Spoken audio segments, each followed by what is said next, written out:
Jason Brisebois pores over logistics from his base of operations in Krakow.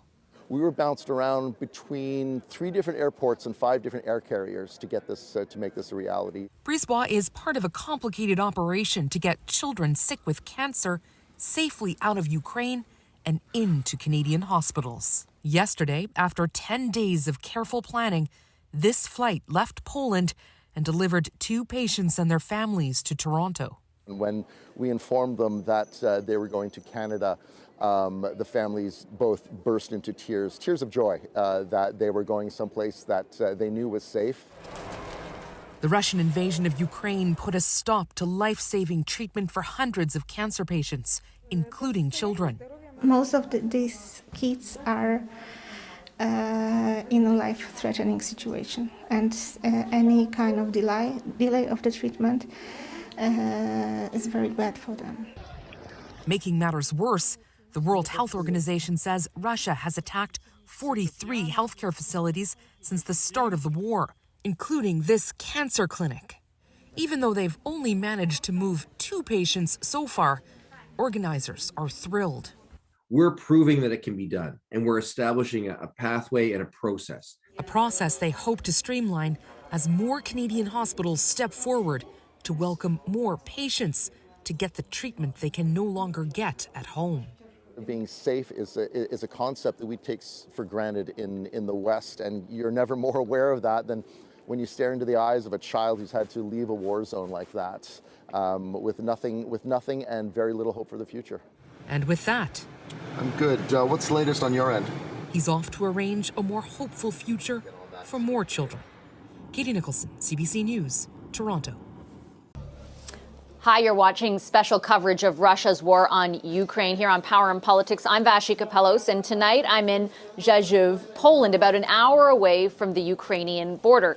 In our reporting here, we've become really curious about one thing, and that is, how is aid and help being delivered to Ukraine, and how are people getting out of Ukraine? Because of Russia's assault in the country, it has become really, really difficult to do so. There are very few humanitarian corridors open, for example, and because this was not a war zone, all of these aid agencies, all of these people offering some help have had to start from the bottom up and build the infrastructure to do so over the last 6 weeks. To find out more about how exactly it happens, what the logistics are, what the challenges are, we met up with a man named Jason Brisebois. He's a former Canadian Forces member. He was involved in the airlift that took kids with cancer from Ukraine over to Sick Kids Hospital in Toronto. When we spoke to him, he had just come back from delivering these supplies. I believe we have some pictures of them.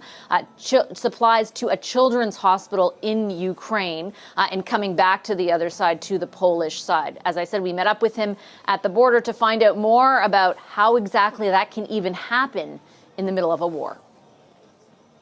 They gave me a call on the 8th of March and asked me to come down and help establish an air bridge between Poland and Canada.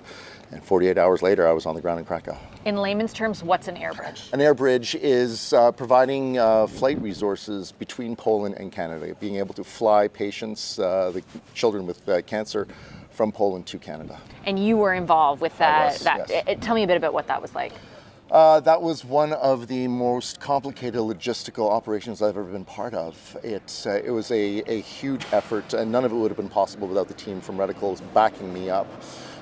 In 18 days, I flew 8,000 plus kilometers over 6 time zones, drove 3,500 kilometers through 3 different countries, met with NGOs, various safe houses, and different entities operating on the Polish and Ukrainian side, negotiated with police forces, armies, border guards, coordinated with governments, Canadian entities, Canadian agencies as well. And just yesterday, actually, you just came back from your last. It was also my birthday yesterday, incidentally. happy belated birthday. What did that involve? My understanding is you were basically taking supplies to a children's hospital in Lviv, which we know was struck twice over the weekend. Yes, it was. Yes, we had a private donor who wanted to make a big and an immediate impact.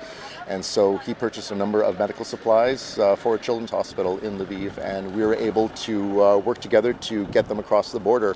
And none of that would have been possible without the help of other Canadian service providers on the ground. CanAid Logistics and Raven Ray Consultancy were critical to the success of that mission.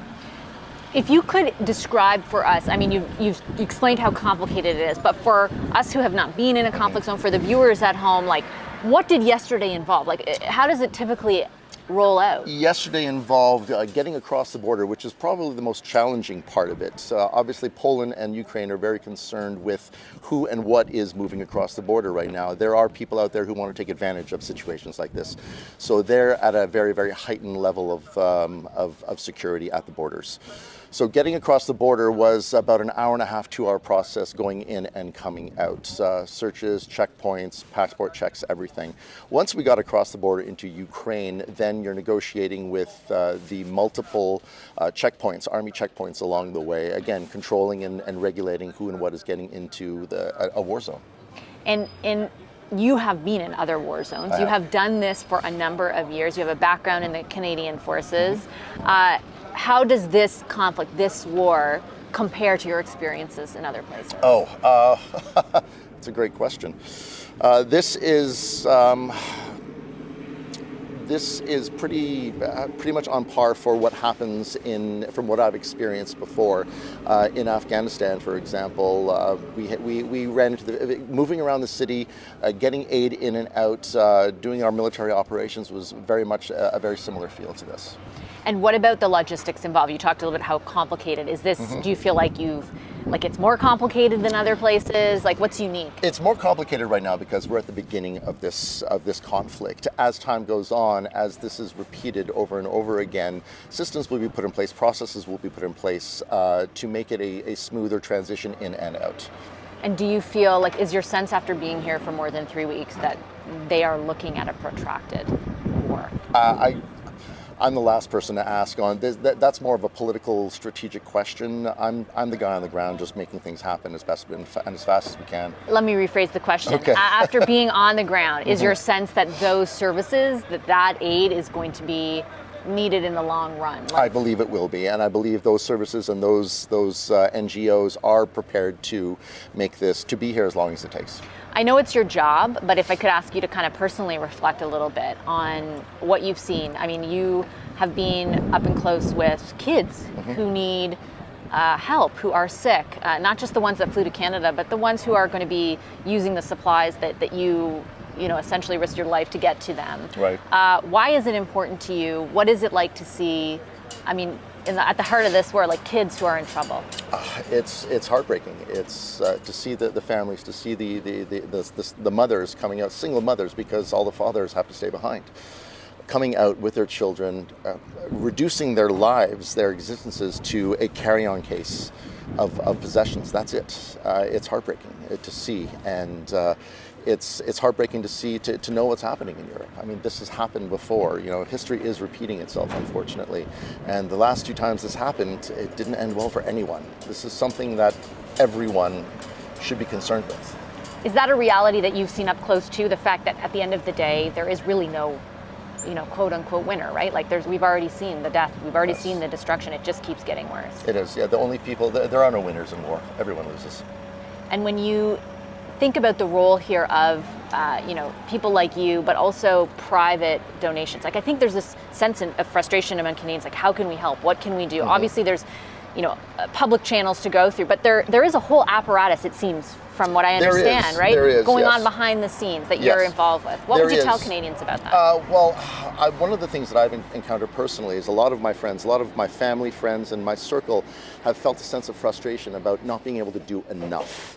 Not being able to be on the ground and get their hands and feet dirty doing something concrete. And I get it, I understand that, but that's fine, that's okay. Not everyone can and not everyone should be on the ground doing this. And the reality is the people like me, people on the ground doing it, need the people back home, need the back end support. None of what I'm doing would be possible without their support and without their donations and what they can do from their homes. And has your background in the Canadian Forces, like how did that prepare you for the job that you do now?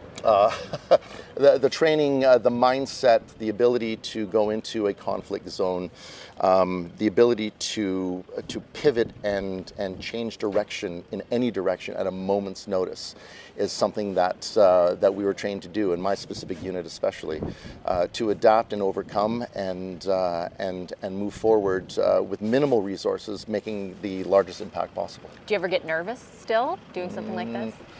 Not here, not now.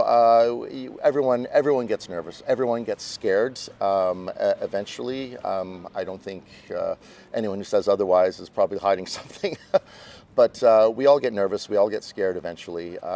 For me personally, this specific operation, not really. But if the threat level was to increase, yes, I definitely would be. Okay, thank you so much, Jason. Real pleasure to meet you. Appreciate it. Hi, I'm Vashi Capellos, host of Power in Politics. See more of our show by subscribing to the CBC News channel or click the link for another video.